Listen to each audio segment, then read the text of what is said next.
Vous avez derrière moi un bâtiment qui est emblématique de la ville de Saint-Pierre, qui est monument historique classé depuis 1982, un bâtiment qui date des années 1736 à 1770. La construction a duré plus ou moins dans cette période-là. Donc fin période Compagnie des Indes, début période royale. Et c'est un bâtiment qui est devenu hôtel de ville dans les années 1825-1828, officiellement on va dire, cédé par le roi à l'époque. Depuis, beaucoup de choses ont été rajoutées au niveau architectural, un fronton de style néoclassique, des éléments qui ne sont pas à l'origine sur ce bâtiment qui était un magasin de la Compagnie des Indes, un magasin où les gens pouvaient emmener leurs récoltes pour l'exportation et venir acheter aussi les produits manufacturés d'Europe ou d'Asie, d'Inde notamment.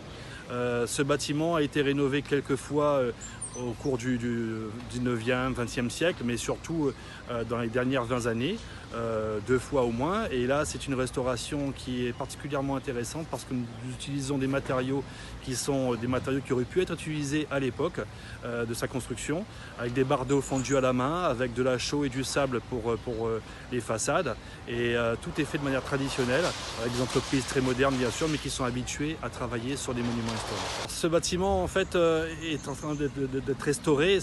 Pour moi, ça me donne pas mal de frissons quand je vois au fur et à mesure comment ça évolue, parce que on a changé de couleur, on est revenu aux couleurs d'origine.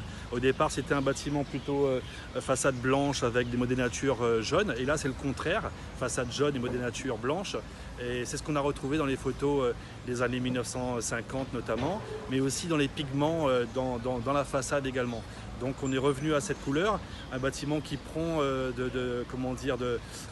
qui donne à nouveau certains ressentis au niveau esthétique, un bâtiment qui est très très beau, et déjà la partie qui est finie donne déjà pas mal, je trouve. Et je pense que quand on aura fini en mars 2022, on aura un bâtiment magnifique avec une inauguration qui fera date dans la restauration des monuments historiques à La Réunion.